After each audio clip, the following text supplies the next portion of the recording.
오늘은 이사야 11장 1절에서 9절 말씀으로 평화의 왕이란 제목으로 말씀의 은혜를 나누고자 합니다.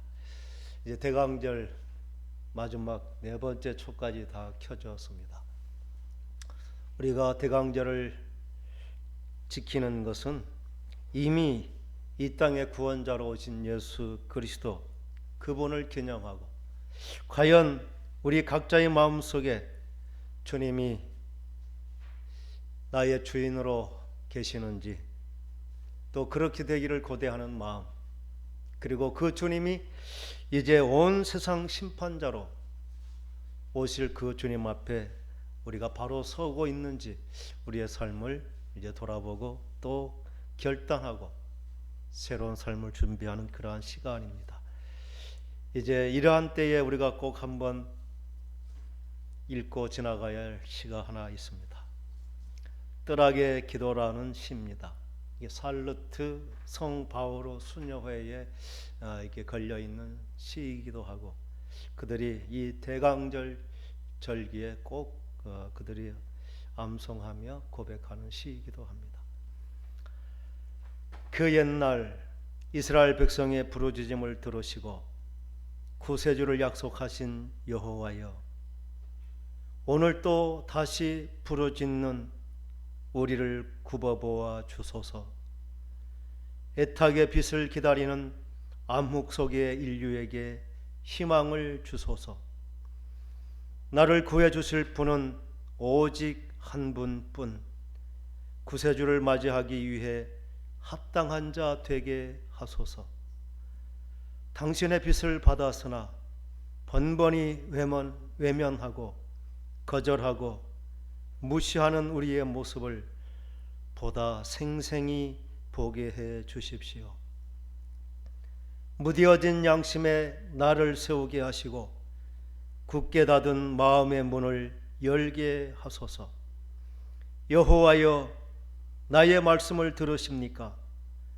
나 자신이 갇히어 아무것도 못 보고 아무것도 못 듣습니다. 나 위주로 모든 것을 생각하기에 아무도 사랑할 수 없습니다.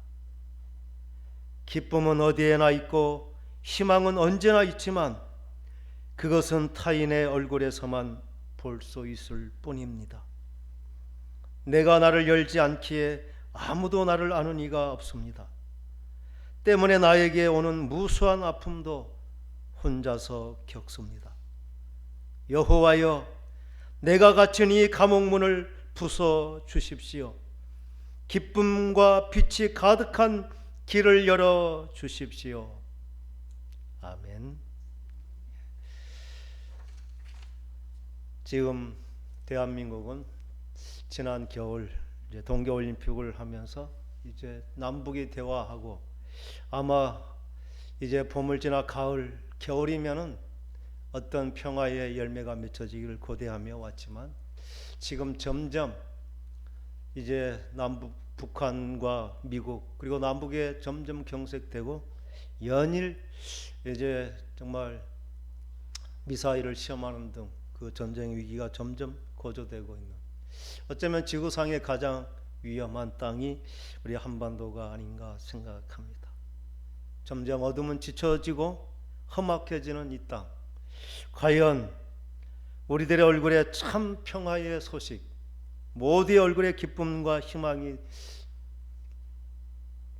피어나는 그러한 길은 없는지, 오늘 주신 말씀은 평화의 왕으로 오셔서 어떻게 그러한 길이 열리는지를 우리에게 말씀을 통해 전해 주시고 있습니다.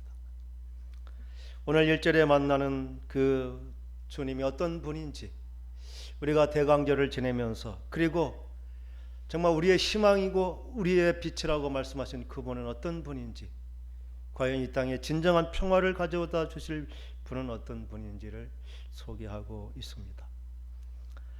본문의 말씀은 이새의 줄기에서 한 싹이 나며 그 뿌리에서 한 가지가 나서 결실할 것이라, 이렇게 말씀하십니다. 이새의 줄기와 뿌리, 그것은 아마 이새의 근원, 그 혈통에서 이제 그 혈통을 따라서 한 싹, 위대한 한 인물이 날 것이라는 그런 선언인데, 우리가 이 말씀은 이제 북왕국은 이미 아수르의 포로가 되어버렸고 이제 남왕국 유다마저 정말 전쟁의 위협 앞에, 그 멸망의 위협 앞에 흔들리는, 마치 모든 희망이 사라져버린 것 같은 그러한 모습이 바로 오늘 이새의 줄기에서 난 한 싹과 같은 것입니다. 이사야 선지자는 그 가장 위대한 가문, 다윗의 가문에서 씨가 날 것인데 다윗의 줄기에서라고 말하지 아니하고 이새의 줄기에서 한 싹이 날 것이다. 그리고 그 뿌리에서 한 가지가 이제 나서 결실할 것이다. 그 가지는 우리가 생각하는 것처럼 레바논의 백향목처럼 아주 튼튼하고 우람한 그러한 나무가 결코 아닌 것입니다. 다윗의 아버지는 아주 일개미천한 농부, 보잘것없는 그러한 사람이었던 것입니다. 그것은 다윗이, 사울이 자기 사위로 이제 다윗을 세우려 할 때 사무엘상 18장에 다윗은 그렇게 고백합니다. 내가 누구며 이스라엘 중에 내 친주 속이나 내 아버지의 집이 무엇이기에 내가 왕이 사위가 되리이까? 이것은 다윗의 겸손함도 있지만 사실 그때까지도 이 다윗의 집안은 다만 가난하고 천한 일개 농부의 그러한 가정일 뿐이었던 것입니다. 예수님도 인간적인 면으로 보면 화려한 아무것도 없습니다. 자랑할 것도 없는 낮고 천한 마굿간에서 태어나셨습니다. 그의 어머니 성모라고 일컬어진 마리아도 어떤 유명한 귀족이나 또 내세울 만한 그러한 출신이 있는 그러한 분이 결코 아닙니다. 하나님의 아들 예수님은 이처럼 자신을 낮추시고 이 땅에 아무런 이름도 없이 오신 것입니다. 우리의 구원자 예수님은 인간으로 태어나셔서 인간의 모든 성장 과정을 따라 자라나시면서 우리와 동일한 육체와 영혼을 소유하시고 또 우리와 똑같은 육체를 입으시고 사셨지만 죄는 없으셨다고 말씀합니다. 예수님께서 온전한 인간이 되시고 또 참 하나님이 되신 것은 우리가 죄에 빠진 우리들을 구원하시기 위한 예수님께서 선택하신 자기의 희생이고 결단인 것입니다. 세상적으로도 우리가 생각할 때 임금의 아들이 왕자가 되어 왕자의 그 높은 자리에 앉는 것은 너무나 당연할 것입니다. 그러나 그 왕자가 그 왕자의 자리를 버리고 일반 서민이 되는 것, 그것은 그의 정말 선택과 그 서민을 향한 그의 희생이 있어야 된다는 것입니다. 예수님은 우리처럼 인성이 필요한 분이 아니셨지만 죄인된 우리들의 죗값을 치르기 위해서는 우리가 똑같은 육을 입으셔야 했기에 예수님은 이 아주 연약한 순과 같은 이새의 줄기와 뿌리를 통해 한 여인 마리아의 몸을 빌려 이 땅에 오신 것입니다. 이사야 선지자는 예수님이 이 이새 줄기에서 한 뿌리에서 한 가지로 나신 것을 이사야 53장 2절은 그렇게 고백하는 것입니다. 그는 주 앞에서 자라나기를 연한 순 같고 마른 땅에서 나온 뿌리 같아서 고운 모양도 없고 풍채도 없은즉 우리가 보기에 사모할 만한 아름다운 것이 없도다. 예수님은 평화의 왕으로 오시면서 가장 낮은 모습으로, 가장 비천한 자의 모습으로 이렇게 자기를 낮추시며 오신 것입니다. 사도 바울은 이 예수님의 자기 낮추심을 빌립보서 2장 6절부터 그는 근본 하나님의 본체시나 하나님과 동등됨을 취할 것으로 여기지 아니하시고 오히려 자기를 비워 종의 형체를 가지사 사람들과 같이 되셨고 사람의 모양으로 나타나사 죽기까지 복종하셨으니 곧 십자가에 죽으심이라. 이렇게 예수님이 스스로 낮추신 모습을 기록하고 있습니다. 이 땅에 오신 우리의 구원자 예수 그리스도, 이 땅에 참 평화를 주기 위해서는 모두가 높아지려 하는 이 세상 가운데 스스로 낮아지심으로 낮아진 만큼 모두를 높여주시는 그러한 위대한 평화의 본을 우리에게 보여주셨습니다. 그 주님을 고대하는 우리 모두에게도 이 예수님의 낮아지심을 본받는 저와 여러분이 될 수 있기를 간절히 축원합니다. 예수님께서 이렇게 낮아지신 것, 그러면서 우리의 지금 낮은 그러한 삶의 자리, 우리가 더 많이 가지고 더 높아지면 우리가 세상에 기여하고 더 그게 평화의 도구가 될 것이라 여기지만 결코 그렇지 못한 것을 주님은 분명히 보여주십니다. 그러므로 우리의 낮은, 우리의 천함, 비천함을 우리는 존귀한 가치로 여길 수 있는, 그래서 그러한 것을 감사할 수 있는 저와 여러분 될 수 있기를 간절히 소원합니다. 우리는 칭찬과 공, 그것은 남에게 돌리고 대신 욕과 무거운 책임은 스스로 떠안는 그 부모의 심정으로 우리는 나와 우리의 이웃 그리고 세상을 품을 수 있는 그렇게 행복한 우리 교회가 되기를 간절히 소망합니다. 그러한 예수 그리스도 위에 오늘 2절 말씀은 우리와 똑같은 인성을 가지셨지만 그 예수님에게는 하나님의 신성으로 충만하신 분임을 분명히 선언합니다. 예수님은 원래 처음부터 창조주 되시고 모든 만물의 근원이 되셨습니다. 그런 주님이 그 모든 것을 내려놓고 인간으로 오셨고 인간의 또 한계를 뛰어넘는 하나님의 신성으로 충만케 하시는 성령의 감동을 덧입으신 것입니다. 오늘 2절의 말씀, 그의 위에 여호와의 영이 강림하셨다 이렇게 말씀하십니다. 이 시간 예수 그리스도를 구주로 믿는 우리들에게도 이 여호와의 영이 우리에게 충만히 임하기를 간절히 축원합니다. 하나님께서는 이러한 약속을 예수님을 통해서 분명히 허락해 주셨습니다. 어떻게 그렇게 낮고 천한 스스로 낮아진 그분이 크고 위대한 일을 감당할 수 있을까? 그것은 자기에 있는 능력이 아니라 위로부터 덧입혀 주시는 성령의 능력을 덧입어 그 위대하고 큰 일을 감당하게 하신 것입니다. 오늘 본문의 말씀은 여호와의 영, 지혜와 총명의 영으로, 모략과 재능의 영으로, 지식과 여호와를 경외하는 영으로 그에게 충만하게 채워주셨다 말씀하십니다. 여호와의 영, 지혜는 분명한 분별력을 갖게 하고 또 총명함으로 근본적인 그러한 진리를 깨닫게 하시고 또 모략이라고 하는 것은 어떤 것을 정책을 세우고 계획하고 이끌어가는 그러한 지혜를 말하고 재능이라고 하는 것은 마치 군대를 이끌어가는 것처럼 강력한 힘으로 그렇게 정말 그것을 실현할 수 있는 힘, 그러한 것을 하나님께서 주신다는 것입니다.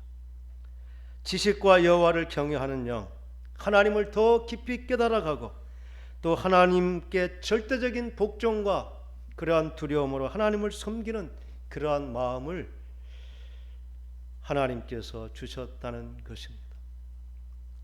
예수 그리스도께서 이 땅에 오시는 것은 주님이 입으셨던 그 하늘의 신령한 능력을 우리에게도 주시고자 친히 이 땅 가운데 강림하신 줄 믿습니다. 우리가 예수 그리스도를 믿는다는 것은 그와 같은 하늘의 약속, 하늘의 권능을 덧입는 약속이 우리 믿음 가운데 임하는 것입니다. 그래서 오늘 읽어드렸던 뜰악의 기도처럼 나 자신의 감옥에 갇혀서 아무것도 못 보고 아무것도 듣지 못하는 내 중심적인 그러한 생각이 깨어지고 또 이제 듣고 볼 수 있는 그러한 삶이 되는 것, 그게 바로 성령께서 우리 마음 가운데 들어오셔서 하시는 일이라는 것입니다. 우리는 기쁨과 희망이 언제나 나의 마음속에, 그리고 나의 입술에, 나의 얼굴에 있게 하는 것, 그것이 바로 성령이 찾아오셔서 우리에게 주시는 은혜인 것입니다. 우리가 스스로 아무리 몸부림치고 스스로 열려고 했지만 그 단단히 갇혀 있었던 감옥 같은 그 문이 깨어지고 열려지는 것은 바로 이 성령의 감동이 우리에게 임할 때 나타나는 하나님의 은혜인 줄 믿습니다. 이 시간 그분이 나의 주님, 나의 왕이라고 고백할 때 그 성령의 감동으로 우리의 닫혀진 감옥 같은 우리의 마음이 열려지기를 간절히 축원합니다.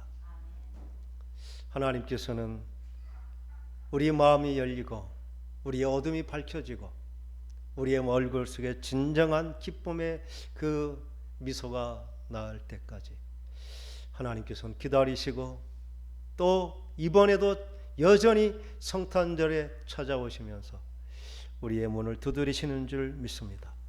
그 주님을 이제 마음으로 믿고 또 그 주님이 우리의 삶을 변화시키는 그 성령의 감동이 있는 이제 대림절 또 성탄을 맞는 저와 여러분 될 수 있기를 간절히 축원합니다. 예수님을 마음에 모신 성령의 감동을 받은 사람들에게 주시는 첫 번째 축복은 오늘 3절 말씀처럼 하나님을 경외하는 마음을 주시는 것입니다. 하나님이 믿어지고 또 하나님께 나와 예배하고 말씀 듣고 찬송하는 것이 기쁨이 되는 삶, 그게 주님께서 우리에게 이 대강절 준비하고 또 기다리는 마음을 주신 이유인 줄 믿습니다. 여호와를 경외하는 것이 즐거움이 되는 삶을 우리는 반드시 회복하고 그러한 은혜로 정말 능력 있는 복음의 증인으로 사는 저와 여러분 되기를 간절히 축원합니다. 그러할 때 하나님께서 우리의 마음을 밝혀주셔서 진리를 보고 또 공의와 정의를 행할 수 있는 그러한 힘을 주시는 것입니다. 그 하나님의 경외함을 우리가 배워갈 때 지금까지는 우리가 눈에 보이는 대로 들리는 대로 외모를 보고 그 상황 앞에 굴복했던 우리지만 비로소 우리는 외모가 아닌 그 중심을 볼 수 있는, 그래서 우리가 공의를 행하고 우리 안에 있는 악을 스스로 제어할 수 있는 그러한 능력을 덧입게 하신다는 것입니다. 이것이 구원받은 우리들에게 약속하신 하나님의 은혜인데 이 시간 우리의 마음이 눈이 열리고 귀가 열려져서 이제 들리는 대로 보이는 대로가 아니라 하나님의 공의와 정의를 따라서 성실로 그 일을 감당하는 저와 여러분 될 수 있기를 간절히 축원합니다. 하나님께서 만드실 나라는 바로 이 공의로 가난한 자가 판단을 받는 나라가 될 것이라는 것입니다. 4절에 공의로 가난한 자를 심판한다. 지금 국회에서 그리고 이제 우리의 정권의 모든 문제들을 보면서 화성 연쇄살인 사건 또 이제 국회 청문회를 준비하는 모든 일들, 정말 가난한 자, 힘없는 자가 그 정의의 이름으로 바른 심판을 받았는지 그렇지 못한 것이 분명히 드러나는 것입니다. 유전무죄, 무전유죄, 힘있고 권력이 있으면 죄인도 무죄가 되는 이 시대를 살고 있는 저희들에게 하나님은 가난하고 힘없고 아무런 권력과 빽이 없는 그들에게도 공의의 심판이 내려질 것이다, 이러한 나라가 올 것이라 말하는 것입니다. 그래서 정직하고 겸손함으로 그 일을 성실로 감당하는 그러한 사람들이 세워지는 나라, 이게 예수 믿는 우리들이 그러한 자리에 서게 되고 그러한 사람들이 이 땅에 참 평화를 가져온다는 그러한 분명한 말씀인 줄 믿습니다. 우리의 힘이 아니라 여호와의 입의 말씀의 능력, 그 입술의 기운으로, 하나님의 말씀의 그 능력으로 악을 징벌하는 그때, 이게 하나님께서 기도하는 이 대한민국 가운데서도 이런 하나님의 공의와 정직으로 성실로 일하는 일꾼들이 세워지기를 또한 간절히 소망합니다. 믿는 우리들에게 이러한 능력을 겸비하게 하시고 그 일을 감당하게 하는 그것이 우리가 꿈꾸고 기도해야 될 우리의 비전인 줄 믿습니다. 그러한 나라가 될 때 하나님께서 놀라운 축복을 주시는데 6절부터는 참 평화의 나라가 이루어지는 그 나라가 어떠한 것인지를 보여주십니다. 그때에 이리가 어린 양과 함께 살며 표범이 어린 염소와 함께 누우며 송아지와 어린 사자와 살찐 짐승이 함께 있어 어린아이에게 끌리며. 이 말씀은 평화로운 동물의 왕국을 말씀하는 것이 아닙니다. 동물로 상징된 우리들의 마음의 상태일 것입니다. 표범처럼 사납고 사자처럼 포악하고 곰같이 힘이 세고 독사같이 그러한 악독한 그러한 사람조차도 그 악함을 버리고 어린 양처럼 순하고 송아지처럼 순진하고 또 암소처럼 부드러우며 어린아이처럼 사랑스럽고 아름다워질 것이다. 이게 우리의 인격의 성품이 근본부터 변화될 것이라는 놀라운 약속입니다. 우리들은 이러한 인격의 변화, 이게 예수 믿는 우리들에게 주어질 하나님의 은혜입니다. 오늘 말씀은 인간이 그 성품이 어떻게 변화되지는지, 사자가 자기의 그 무서운 이빨로 연약한 그 사람을 탈취하는 그러한 것이 아니라 스스로 풀을 먹을 것이다. 타인의 인권을 침해하지 않고 스스로 땀을 흘려 정직하게 그래 자신의 그러한 먹을 것을 먹는 것을 기쁨으로 삼는 그러한 때가 될 것이다. 이게 얼마나 놀라운 비전입니까? 이러한 마음, 이렇게 마음이 변화가 일어나는 것, 성품이 변화가 일어나는 것, 세상에서는 기대할 수 없는 것인데 주님께서 가장 낮은 모습으로 또 정말 겸손한 모습으로 오시는 그 때에 성령에 임하시고 성령께서 부어주시는 그 은혜를 덧입은 자, 이렇게 자신의 성품이 놀라운 변화가 일어날 것이라 말씀하십니다. 우리는 예수 믿는 한 사람이 선한 영향력, 그 삶을 살아내는 것이 우리의 과제인 것입니다. 예수 믿는 사람이 있음에도 불구하고 그곳에서 참 평화가 일어나지 않는다. 어떤 기쁨이 일어나지 않는다. 절망 가운데 희망이 생기지 아니한다. 그게 바로 우리가 이렇게 성품의 변화를 경험하지 못하는, 지식으로만 알고 지식으로는 하나님의 은혜와 사랑을 경험하지만 그 삶을 살아내지 못하는, 그래서 아직도 내 마음은 두꺼운 껍질이 깨어지지 못한, 내 마음의 어둠이 결코 드러나지 못하는 그러한 마음의 상태, 이게 오늘 주님께서 우리에게 주시는 강력한 도전인 줄 믿습니다. 우리의 성품은 여기 나온 이리 사자 같은 그러한 곰과 같은 것은 나를 괴롭히는 그 사람이 아닙니다. 우리는 피해자라고 생각하는 내가 이리 같고 사자 같고 곰 같은 것을 분명히 깨달아야 됩니다. 우리는 힘이 없고 약하면 마치 어린 양처럼 그렇게 끌려다니고 피해만 당할 것이라 생각하지만 결코 그렇지 않습니다. 우리 모든 사람은 내가 아무리 약할지라도 나는 일이고 표범이고 사자여서 나보다 약한 자를 더 내가 당한 것보다 더 잔인하게 그렇게 짓밟는 자, 그게 우리들이라는 사실을 분명히 고백해야 됩니다. 그래서 오늘 주신 말씀, 하나님이 임하시는, 하나님이 다시는 나라는 사자와 그의 밥이던 그런 소와 살찐 짐승이 그의 벗이 되는 것, 이리가 양과 함께 살 수 있는 것, 그게 우리의 마음의 성품. 그래서 내게 상처를 준 사람도 용서하고 내게 밥이던 그 사람도 존중히 여길 수 있는, 그래서 모두가 공평한, 모두가 존경받고 모두가 소중하게 여김을 받는, 그래서 우리의 언어가 바뀌고 그 삶에 대한 태도가 바뀌는 것. 가장 중요한 변화는 우리의 말의 변화입니다. 믿는 우리는 우리가 말하는 대로 사라지는 인생, 그게 믿는 우리들의 특권입니다. 우리의 말이 바뀌면 우리의 인생이 분명하게 바뀝니다.